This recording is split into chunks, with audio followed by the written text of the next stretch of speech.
You're listening to the Joyful Practice for Women Lawyers podcast, episode 195. Welcome to the Joyful Practice for Women Lawyers podcast. I'm your host, Paula Price, lawyer turned certified executive coach. This podcast was created to empower women lawyers just like you to create a life and practice you love. Join me every week for a break from the hustle so we can focus on you, what you truly want, and how you can create it. If you're over the overwhelm, done with putting out fires, and ready to redefine success on your own terms, you're in the right place. Ready for today's episode? Let's dive in. Hello, my dear friend. Welcome back to the podcast, and thank you so much for joining us here this week. I am delighted and excited to welcome you here today and to introduce you to today's speaker, Beth Mountford. Beth is a legal recruiter and director with Smith Legal Search in Toronto, Canada. Beth is a former lawyer herself and also has a background in counseling and coaching. So she brings a holistic approach to the work that she does with lawyers in helping them with their job transitions. Beth is a returning guest to the podcast. She was here way back at episode 52, where she shared her views on strategic career moves for lawyers.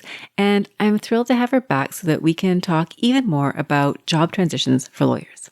Now, if you've been following the podcast, then you know that the last 3 episodes were dedicated to helping you map out a job transition. If you are a lawyer at a law firm who's looking to transition to another law firm, I outlined a 3-stage process over the course of 3 podcast episodes to help you go from the stage of thinking about making a transition to the whole step-by-step how to get that new job, and finally to wrapping up where you are without burning bridges to step into your new role and hit the ground running. So if that's a topic that interests you and you haven't listened to those episodes, I encourage you to go back and listen to them. Now, today, I am thrilled to be able to share Beth's perspective. Beth, as a legal recruiter, has conversations all the time with lawyers and law firms and other organizations who hire lawyers, and so she's got a unique perspective. And today, she's going to be sharing her views on when the right time is to make a move. She's going to talk about strategic times throughout your career when you can make a move, so those peak times, and what to do if you're transitioning outside of those peak times. Beth's also going to offer you strategies. So if your long-term goal is partnership or in-house, what some of the strategic moves are that you can make in order to get there. And then finally, Beth offers practical strategies, whether it's CV writing, writing cover letters, or what to do or what not to do in an interview context. She's going to share her tips and tricks. So with that, I'm going to share the episode with you. I hope you absolutely love hearing from Beth.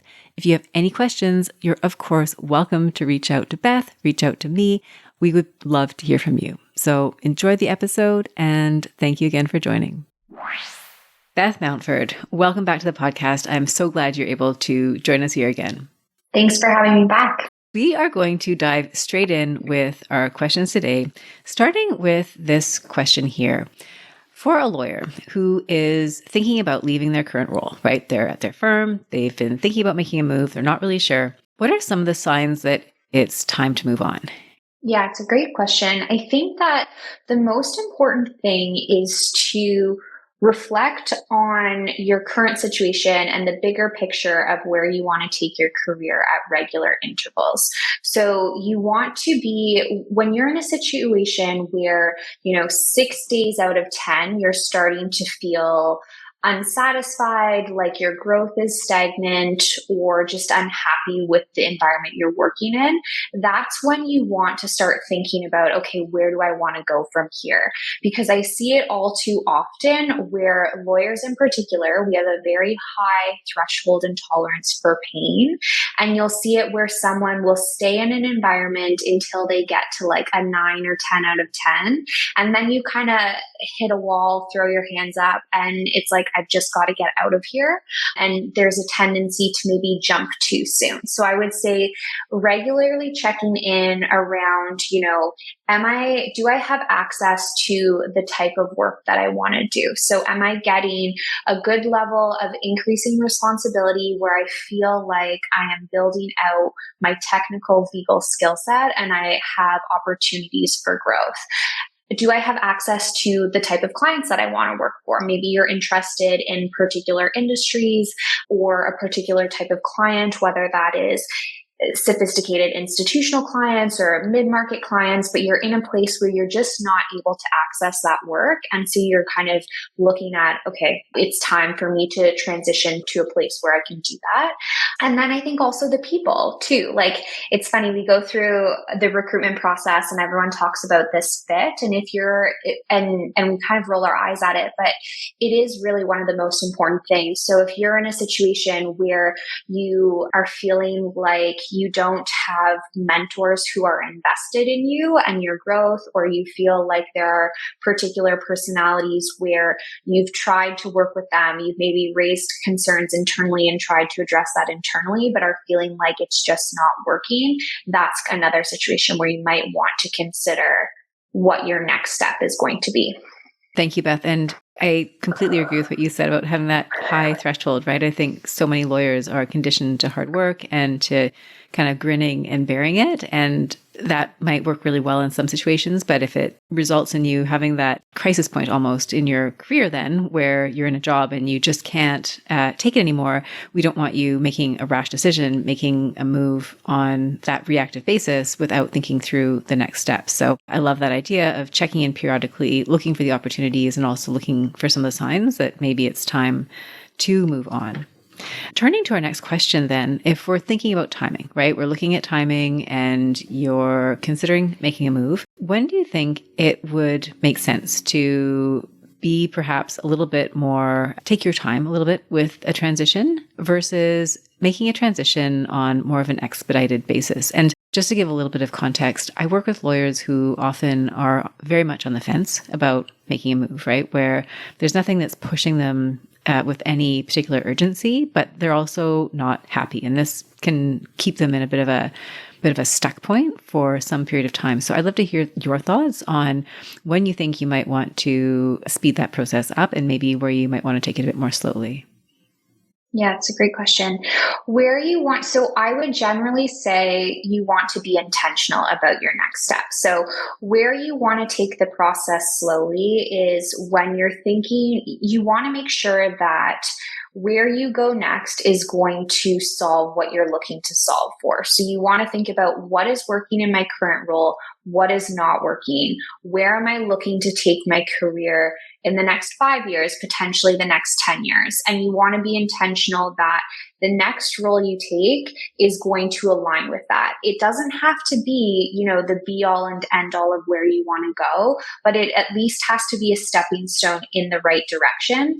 Because particularly for lawyers, we're in an industry where longevity on the CV and stability perhaps is valued. So someone who moves around too many times in the beginning of their career is going to have difficulty later on, because prospective employers, particularly in law, will see that as, okay, well, this person has moved around a bunch. Maybe they aren't as reliable or kind of as stable as we would like them to be in terms of a candidate. So you want to make sure that if you are going to make a move, it's somewhere where you can spend a little bit of time developing your skill set. Where you want to perhaps maybe not expedite the process, but kind of get the ball rolling is exactly where you've described it, where, you have someone who is feeling unhappy in their particular role. Maybe they're not getting the type of work that they want. Maybe their practice split is not how they would like it to be. Maybe they're just not getting along, or they're feeling a little bit adrift within the group. And that's something that we've seen quite often over the last couple of years, as particularly associates who started in a fully remote environment or are in a hybrid setting. It can be difficult to kind of find partners or senior associates who are going to take you under their wing. And you can sometimes feel like you don't have people to champion you within the group. So if you're feeling unhappy where you are, that's when you want to start exploring your options in the market. You don't want to let that you don't want to wait.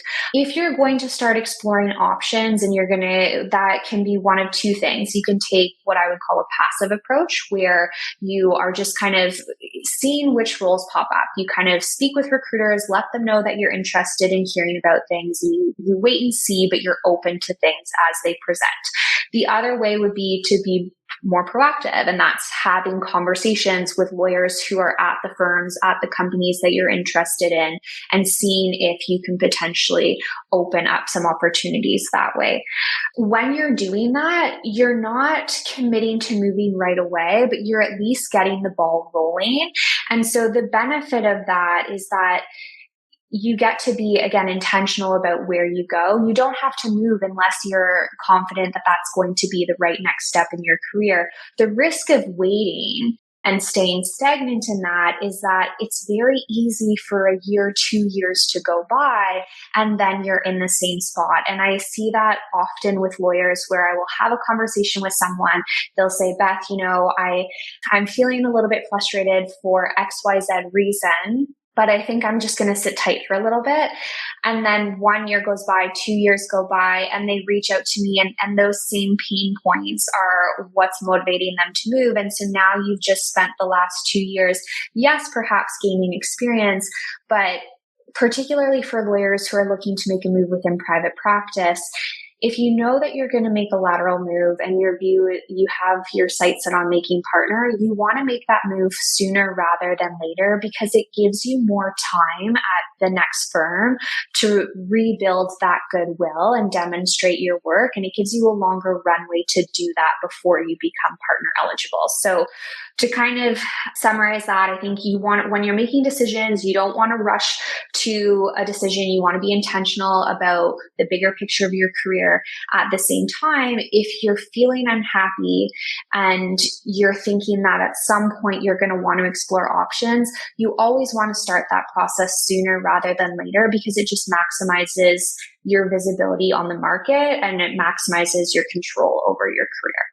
Yeah. I would also offer that in that latter model, right, the more proactive approach to exploring your options, frankly, is that there are so many collateral benefits that can come from that, even if you stay where you are, right? Whether it's an expanded network with lawyers who are in your practice area or who could be referral sources, increased profile building, learning more about other practices, right? If you learn about practices at firms that are not your own, you might be able to bring some of that home, right? And be able to build your practice with some additional ideas and resources potentially. So 100%. And I also think it's more empowering, right? You feel like you're actually making progress as opposed to waiting and feeling like the power is out of your control. So really wanted to highlight that.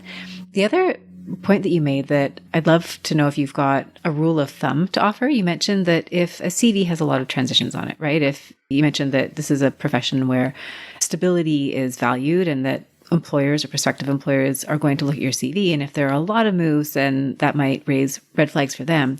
Is there a rule of thumb for how long you should stay in a role, even if it's not entirely working out for you? I would say most people will say 2 years is a good amount of time. There's always a balance, right? No one wants to stay in a toxic environment if something is truly not working out for you. So I would say that the most important thing for lawyers who have perhaps had a couple of transitions is that you want to be in control of your narrative. Like usually there is a reason. And sometimes we've seen that where, 2020 was a hard year for hire back, and then you accept the first job because you need to pay your bills, but it's in a practice area or in a firm that you don't see yourself long term. And then you go to there's always a story and a narrative. So I would say you want to get in control of that and ahead of that. Generally speaking, if I have to put a number on it, 2 years, at least 1 year though, is what I would say. I think that provides some helpful guidance. And like you said, it's 1 year, 2 years, but also bearing in mind that if it truly is an environment that isn't working for you, that doesn't necessarily mean you absolutely must stay there, but you want to be controlling the narrative and having that on your mind. Another question for you, Beth, which is thinking about, and you alluded to this a minute ago, right? When you were talking about when to make a transition, right? If your goal is to make partner, you want to move to that next firm sooner rather than later so that you've got the time to build up your relationships, build up your reputation within that firm. Are there kind of, and I've heard some guidelines on this, and you, I'm sure, have heard way more guidelines in terms of call years, right? What are the peak periods when lawyers might think about making transitions? If you're looking to stay within private practice, it's going to be 2 to 5 years post call. 2 to 4 years is where you'll gain the most traction in the market, but 2 to 5 is the window. The reason for that is as a first year, you're still a little bit junior. Most firms, when they hire back, they do hire back with their articling class. They're going to take their needs into account for the next couple of years. And so it's not often that firms are looking for first year associates. If you sit tight and you wait and you get a little bit more experience under your belt, generally speaking, within the Toronto market, it's at about 2 years. In Vancouver, it's a little bit maybe closer to the 3-year mark. But generally speaking, 2 years of post-call experience is where you'll start to see opportunities coming up in the market. Once you get to year 5, you start to become a little bit too senior. And so the opportunities will start to narrow. It's not to say that they don't exist, but the movement becomes more driven by the market. So it becomes driven by a firm has a specific need on their team at your year of call level that they need to fill, as opposed to a lawyer deciding that they want to explore their options in the market. So the sweet spot really is the 2 to 4 years. That said, you can always, of course, move on either side of that. It just takes a little bit more time. If you want to go from private practice to in-house, I would say we've seen most lawyers make that move. Again, the 2 to 5 window, but perhaps the 2 to 8 years post call, you can go a little bit more senior. Once you start to get more senior than that, companies are going to look for a combination of private practice and in-house experience because they want to see that you are comfortable working in an in-house environment as opposed to a law firm. And the other thing that comes into play is once you start to get more senior, the disparity in income between private practice and in-house becomes a little bit too difficult to stomach for most lawyers. So for the transition from private practice to in-house, I would say between 2 to 8 years is generally when most will make that move. Excellent. Thank you so much, Beth.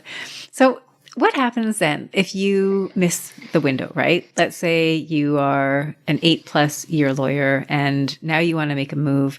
What factors might come into play? What might you do in order to position yourself for a transition? Leaning into the networking piece. So to your point earlier, it's really about speaking with lawyers who are in the positions that you're interested in and starting to open up those conversations, because that's going to help you maximize your visibility on the market. And it's also going to let people know that you're open to that conversation. So if you're on either side of that window, so if you miss the window or if you're a little bit more junior and you're looking for an opportunity, really it's about leaning into that networking piece, and that's going to help you move forward. Excellent. Thank you. So I know that you and everybody at your firm keeps a very close eye on market conditions. And this is something that I see in my practice as a coach as well, right? Lawyers who are really busy in one season and really not busy in another season, and how their opportunities, right? Opportunities for them to move, to negotiate higher salaries, ebbs and flows with the market. And so from the perspective of someone who works regularly in helping people transition from job to job, how important do you think it is for a lawyer to time the market? So let's say you know you want to leave, but you're not in any sense of urgency, right? You could stay where you are for quite comfortably for any length of time. Do you recommend that a lawyer in that position wait to see the market go up, or what are your thoughts on that? It's important to understand the cycles of the market and how that relates to the stage of career that you're in. So, for example, in 2020, up to the beginning of 2022, corporate was very busy and there were a lot of opportunities to move. We saw a lot of corporate associates go down to the US. That had a knockoff effect within Canada, and there was a lot of opportunity. People were moving across the street. That slowed, and it's been slow for the past 2 years, and it's been very difficult for corporate lawyers to make moves within private practice. So for anyone who is at the stage where the past 2 years, they've kind of moved into year 5, year 6, and are trying to make a move now, it becomes very difficult because the market has been slow. So I think that while it can be tempting, particularly when you're busy, to push off decisions about your career and push that to the back burner, you want to understand where the market is at and then make an informed decision from there. So we've been in a counter-cyclical cycle. Litigation has been very busy over the last year. That's starting to shift. So what I've been saying to litigators is like, look, like you might not be thinking about this now, but the market is shifting. So if you anticipate that you're going to want to make a move within the next year or 2 years, you might actually want to think about that now, because as the market shifts the other way, it might be a situation where a year from now, 2 years from now, you're not going to have the same level of opportunities as you do today. Excellent. Excellent. Thank you so much. And it's so interesting to hear your perspective because you're so on top of the market, right? You're seeing all the movements and the different trends. And so what I'm hearing from you is you're really looking at where you're at in terms of your own career, right? Going back to that level of call and when you're most placeable, right? When it's easiest for you, transition wise, to go from A to from B, but then also looking at that in the context of the economy, that we may not be able to predict necessarily this upswing. We might not want to wait for it, but if we can see that there is a shift and it's happening, that might be a really good time to say, if you are going to make a move, now is a good time for you to go ahead and start taking some steps. Exactly. I would also say be open to opportunities as they present, specifically if you're in niche practice areas, specialty practice areas where those opportunities don't open often. So it might be a situation where a recruiter reaches out to you about a particular firm, a particular company, and you might think, you know what, that sounds really great, but it's not the right time. I have a large file that I'm working on, or I really want to see this trial through. So maybe I'll consider that in a year. The challenge is that sometimes a year later, that position, that opportunity isn't available. And so you'll have people who say no very early on, and then 3 months, 6 months down the line, kind of regret that decision. So I would say be open to hearing about opportunities as they present to you. It's kind of like great opportunities sometimes present at inopportune times. Knowing that if you decide to go in for an interview, you're not committing to accepting the job. You're just gaining more information about what that opportunity could look like for you. So it's important to stay open to opportunities they present. Beth, we've talked about this a little bit in some of the questions already. We've alluded to this idea of being too busy, right? And this is something that I know I used to feel this way as a lawyer, and a lot of the lawyers that I talk to feel this way, right? It's like something's not exactly right, but they are so busy, right? They have the trial coming up. They've got multiple files that they're working on. It's never really a good time. And so what advice would you give them, or what might you say to somebody who just feels like they are too busy to even think about making a move, even though bubbling beneath the surface, they kind of know that it's something that needs to happen? There's never going to be a good time because there's always going to be something else. And it's important to prioritize yourself and your career. And it's not to say that you're not committed to your job. It's not to say that you want to mail it in, but you do need to prioritize your career because no one else is going to do that for you.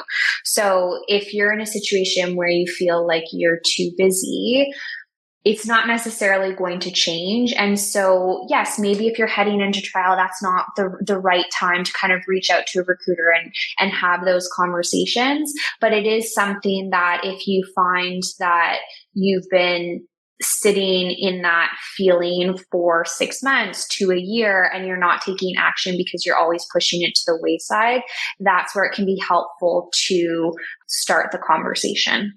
Absolutely. And I think for people in that situation, there are also other flags. Maybe they're not red flags, but maybe they're getting close to that.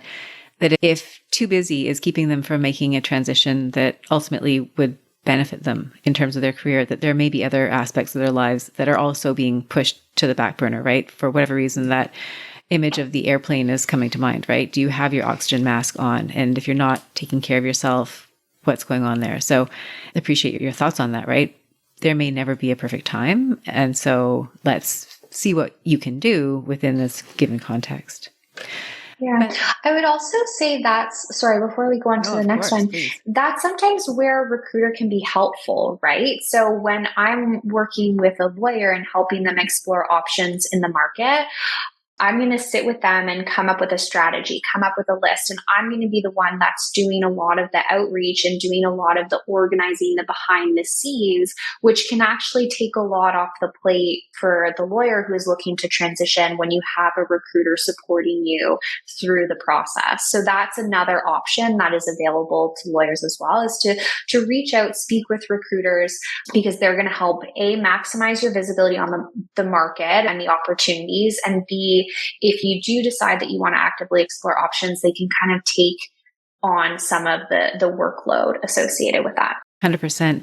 And I find this with clients that I work with, is having that other person that you're checking in with creates a sense of accountability. And so projects that maybe are important but not urgent, that we're tempted to push to the side, when we know that somebody else is partnering with us and helping us achieve our goal, then we're more motivated. We make that a priority. And I love what you say too about lifting some of the work off their plate and putting it onto your plate as the recruiter, the person who's helping them.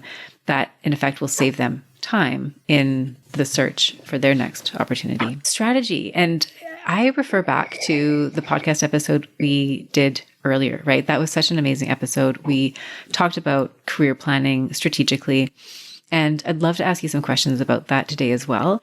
And one of the questions that I have for you that I would love your thoughts on is, let's say your goal is ultimately to become a partner at a law firm. What kind of strategic transitions can help that lawyer reach their goal?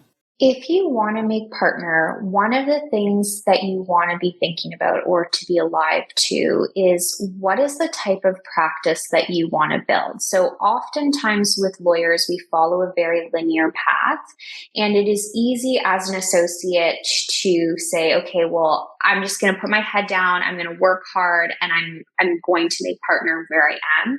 You want to be able to look at, once you do make partner, what is the type of practice that you want to build? So who are the clients that you want to be working with? What is the level of responsibility that you want to have? Do you want to take on a leadership role? Are you looking for a firm where you're going to be able to focus a lot on business development? Or do you want to be in more of a service role? Those are things that are important to reflect on, and then to identify whether the firm that you're at is actually the best platform for you. So one example, and I think this is actually particularly important for litigators, because it's hard to move as a litigation partner. Once you make partner, there's an expectation that you have a book of business if you're going to move. And there are certain practice areas where that can be a little bit more difficult to build. So for example, if you're a litigation associate, you want to make partner, and you're the type of person who really enjoys business development, you want to be going out, you want to be getting clients of your own, yet you're at a large full service platform where the litigation group is seen more as a service group in support of the corporate group, and a lot of the work that is coming in is flowing off the corporate group. The partners there, in the litigation partners, don't have as much leeway or support and resources to go out and build their own book, then maybe that's not the right platform for you. And it's not to say that it's not a good platform, because there are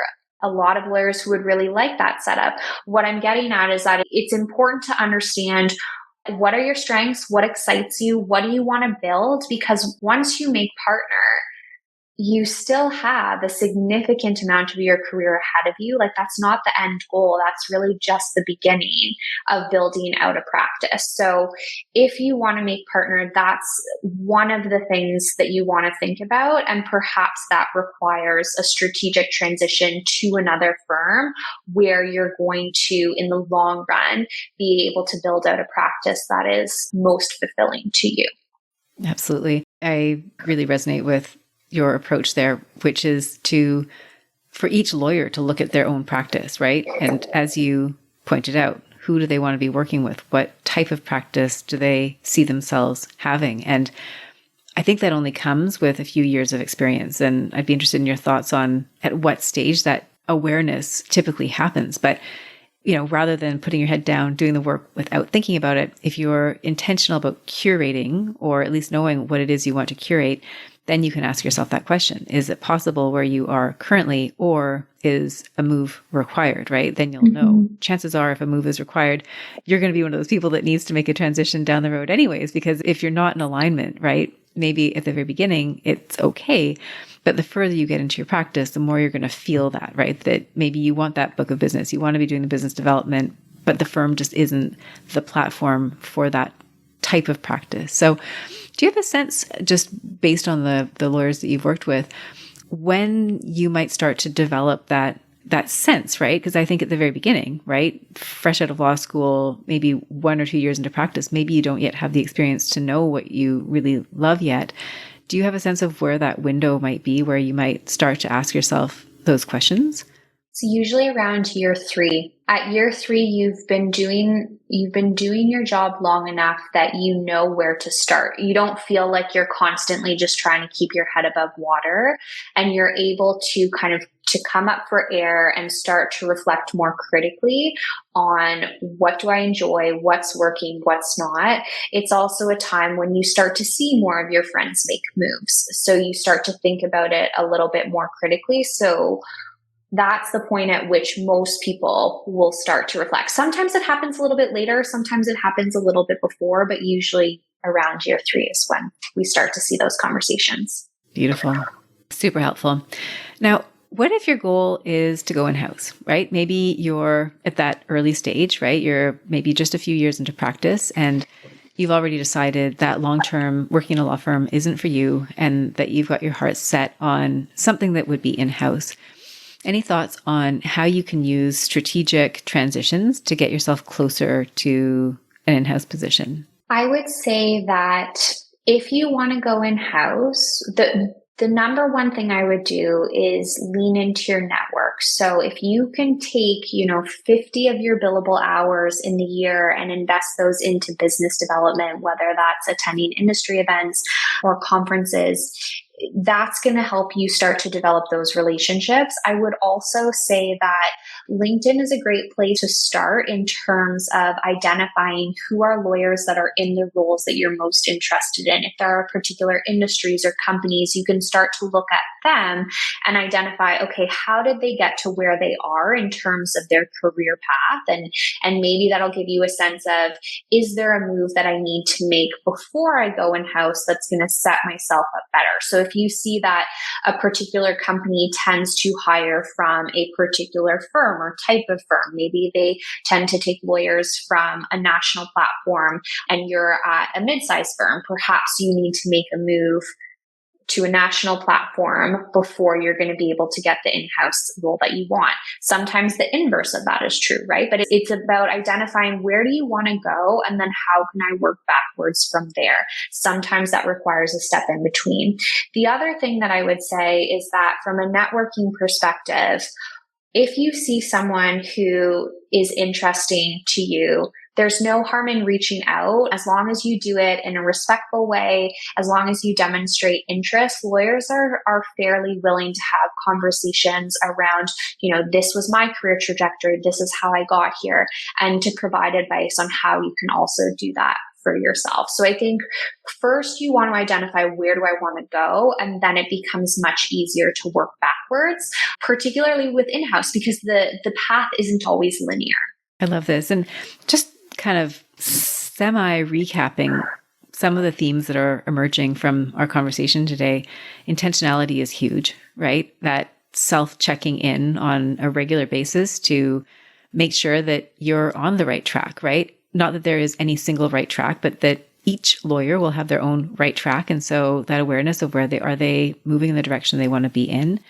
Networking, so making sure that you are continuing to build relationships with other lawyers, whether they are colleagues or potential employers, learning what steps may be required to make a move, a strategic move, for example, to go into in-house, and what that means working backwards, right? Whether that means, as you described, if you're at a regional firm, you want to move into more of a national platform and then into that in-house role. So being strategic about the moves that you're making. So these are all some of the themes that are emerging from our conversation today that I think are really helpful for lawyers to be thinking about, along with this idea of the windows, right? That there are going to be certain periods that this is maybe a little bit easier to do than other periods. And so if you're hitting those windows, to be aware that this might be a good time to be reflecting and to be focused on some of the things that we're talking about today. Beth, I get lots of questions about CVs and cover letters, and I imagine you do too. I expect you've probably seen thousands of both of those things. And so if you were going to give advice to a lawyer who reaches out to you about their CV, right? Some tips that they might have when they're putting it together, what would be some of your sort of top suggestions? First thing for lawyers who are drafting their CV for the first time since being a student is to move your legal experience to the top. I like to say that when someone is looking at a resume, they're generally going to read the top half of the page and skim the second half. So if you put your legal experience, which details your background, your experience at the top, that's what they're going to go to first. And then the education, the year of call, those types of details are very easy to skim. So put that second. When you're writing out your experience, you want to make sure that you're providing context around what has your level of responsibility been? Who are the types of clients that you tend to work with? The types of files that you work on. If you're a transactional lawyer, like what are the size of the deals that you've done? And you also want to provide a little bit of color on your role within the team. So have you supervised, managed, mentored junior associates and any type of leadership role? But what you really want to get at in the experience is you want to make it so that it's specific to you and it doesn't just read as a general CV. So when someone says, I represented a pharmaceutical company in a litigation matter, what does that mean? What specifically did you do? What was your responsibility on that file? What type of dispute was it? Can provide a lot more color to the CV. I would also say, just from like a formatting perspective, make sure that there's enough space on the page. Sometimes there's a tendency to overcrowd things, which it makes it difficult to read.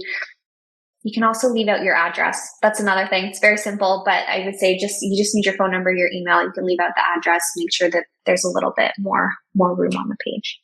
I love that. I really love the idea of highlighting the prime real estate, right? You mentioned that first top of the page. I love doing that, whether it's on web copy or whether it's on a piece of paper. Mm-hmm. Exactly. That's where the reader's eyes are going first. Oh, you look like you've got something. Yeah. I'm like, one more thing. Yeah. Interests. There's this can go both ways. I've heard different things from clients. Some really enjoy reading the interest sections of a CV. Sometimes it's a little bit, I don't know what the word is. I would say if you're going to include your interest on your CV, make sure that it's something that is unique to you. So oftentimes I will see travel as an interest or specific TV shows. Like those are not interests. If it's something where I'm a marathon runner, so I might write like, my personal best is a 250. I've run however many of the world majors. That's a little bit more specific to me as opposed to, I like to watch like reality TV. 100%. And it's funny, I was just reading a post on LinkedIn earlier today that was talking about having a fine arts background, right? And what that demonstrated about the applicant, that they had a level of commitment to the process, that they were able to practice and prepare. And, they had a number of characteristics that flowed from that, right? If you're a marathon runner, mm-hmm. It shows a degree of tenacity and goal-directed behavior. And so some of your interests will really highlight skills or traits that would allow you to perform as a lawyer that might be in common with other lawyers at the firm, right? If it's a firm where everyone's super athletic and you are a marathon runner, they might be like, Beth, she'd fit right in here.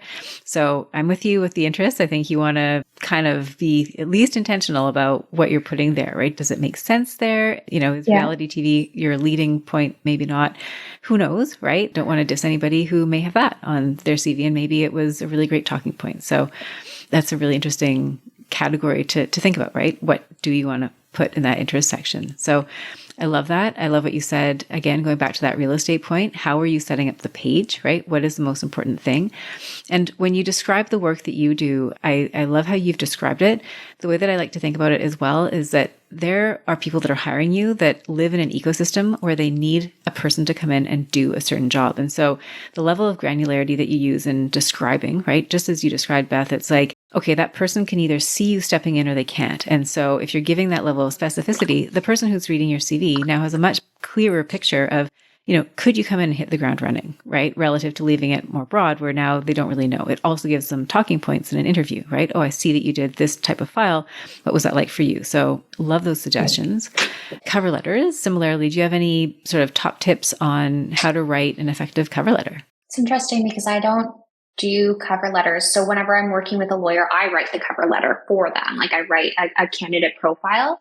I think similar to my advice would be the same. Like you don't want the cover letter to regurgitate what you've had on the resume. But if you're thinking about your background or your interests, your experience, like what is it about you that you want to highlight or you want to communicate? So I once had a client where, a candidate grew up on a farm, and that was particularly interesting to him for the reasons that you pointed out, because it shows a level of work and dedication. And so I think that when you're writing cover letter, if there's anything that isn't on your CV that you want to be able to highlight, whether that is a certain characteristic, a certain life experience, it's a good spot to, when we talk about if there's anything that could present potentially as a red flag, or maybe not a red flag, but just like a question, right? Like if you took a bit of a break between roles and there's something that you want to explain, that's your opportunity to control your narrative and put that to the firm. Beautiful. Question for you. And I love how you mentioned that as a recruiter, you're the one who's writing the cover letters. And in my mind, I always think of the cover letter as being kind of like the matchmaker, right? That there's a need to be filled and a person who wants to fill that need. And so it's almost like you're showing in that letter how it's a fit, right? So when you're doing that analysis for yourself, right, you're looking at the candidate, you're thinking about the positions that are potentially available. How do you approach that process? That's a good question. I think for me, it's really about doing a deep dive with the lawyer and understanding who they are as both a lawyer and a person. So understanding their personality, understanding what's important to them and where they want to take their career, and then being able to communicate that back to the employer, particularly if there are... And then again, like having an understanding of the employer and what their need is, and being able to communicate how this lawyer can fit that. And sometimes it's a little bit of a creative solution to perhaps a problem. And other times it's really just about understanding on a deeper level the lawyer and the prospective employer. I love that. The way you're thinking about it makes me think it's something that's very intuitive for you. Like you have that as a very innate gift, and you're able to read that and do that thinking, right? It's like when somebody asks you, how come you're so organized? And you have to kind of give it some thought because maybe you're just really naturally organized. So I love how you've answered that question. And what I take from that is, regardless of whether it's you drafting the cover letter or if it's an applicant who's writing their own cover letter, the significance of understanding themselves really well, right? You know, how you described it was so beautiful, right? Like looking at the person as a whole and what's really driving them, and having a good enough understanding of the organization that's hiring to know what are their true wants, like what are they trying to achieve through this process. And so when you really have that understanding, that cover letter has a way of, I'm not going to say writing itself, because I think there's always going to be effort that's involved in and skill in writing that letter, but you can start to see the synchronicity, the matching up. So thank you. I really appreciate that answer, and that the way that you described it, I think is really helpful. So let's say you've got your CV, you've got your cover letter, firms are dying to meet you, and you find yourself in situations where you've got interviews. Now, these could be informational interviews. They could be formal job interviews. I imagine you've had many conversations with lawyers across the board about things that have gone really well and things that have not gone well. And I'd be super curious if you could share with us some of the things that we should not be doing in an interview? I mean, I suppose I could also ask what we should do, but my mind went to what we should not do. What should we avoid? You want to focus on what you're moving toward as opposed to what you're moving away from. So oftentimes, if someone is looking to move, like usually there's a reason for that. Sometimes, again, it's because they're looking to move forward in their career. Oftentimes, there's something wrong. Like maybe there's a difficult partner relationship. There's a reason why you're leaving that environment.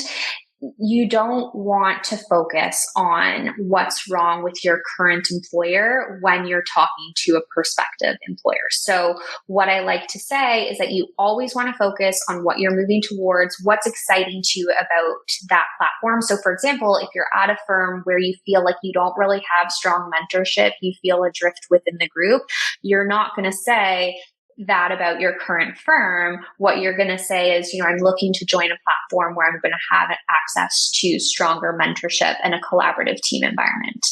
And that's it. 100%. Anything that you should say? I asked what to avoid, and I think that's super helpful advice. What are your thoughts on anything that you think would be really great that would set you apart from other candidates?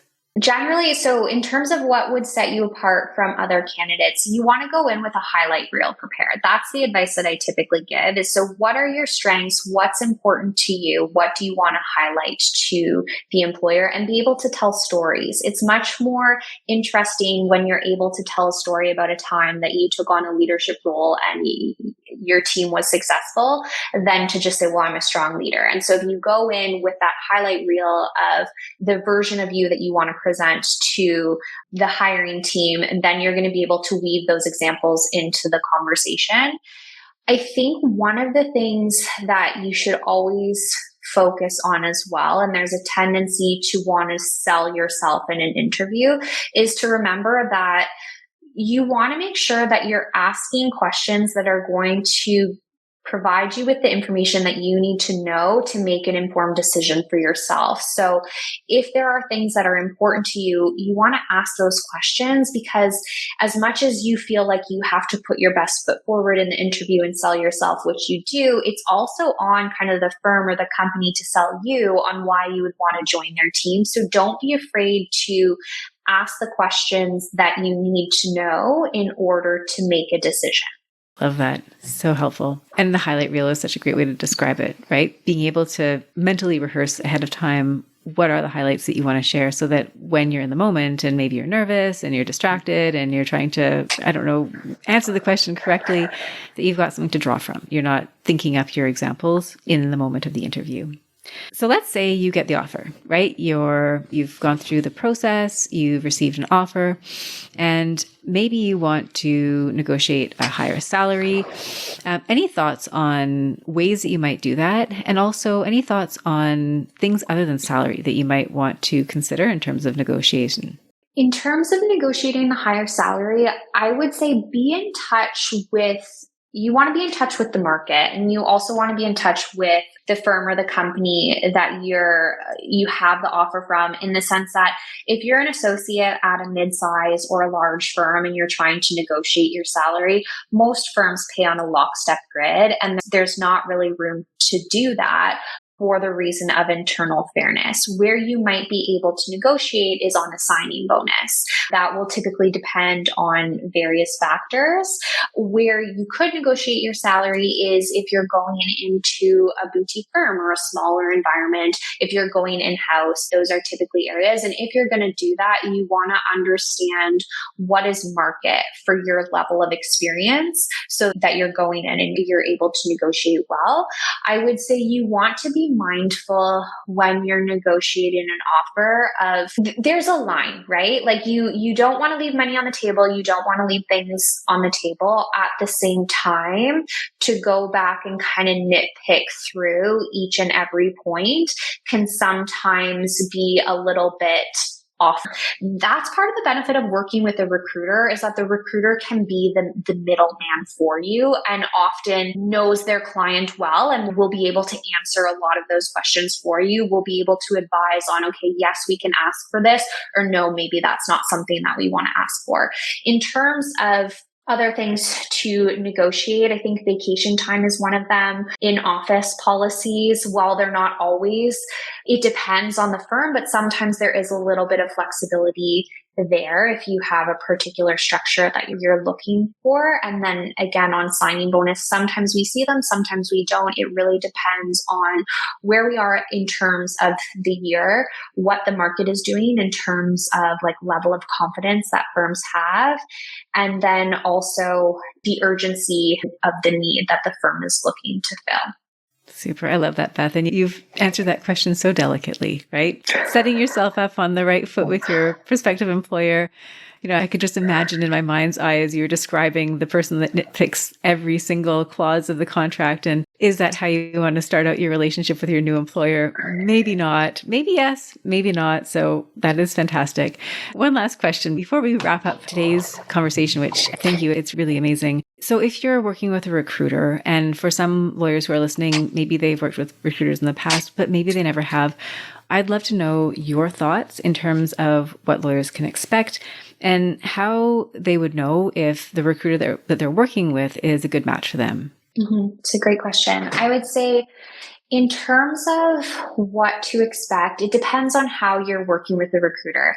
The one thing I will say that it's important to remember is that, and again, like there's maybe no delicate way to put this, but it's a recruiter's job is not to find you a job. A recruiter's job is to find people to fill the role for their client. So sometimes a recruiter, when it comes to lawyers, there are some lawyers that I can work really closely with. There are some lawyers that I might not be able to connect them with the role that they want, depending on which opportunities are on my desk at the moment. So when you're working with a recruiter, I think one of the things to be alive to is what is the nature of our relationship, because there are lawyers where I will work with them on what I would say is a more passive basis. So a lawyer comes to me, they let me know that they're looking to make a move.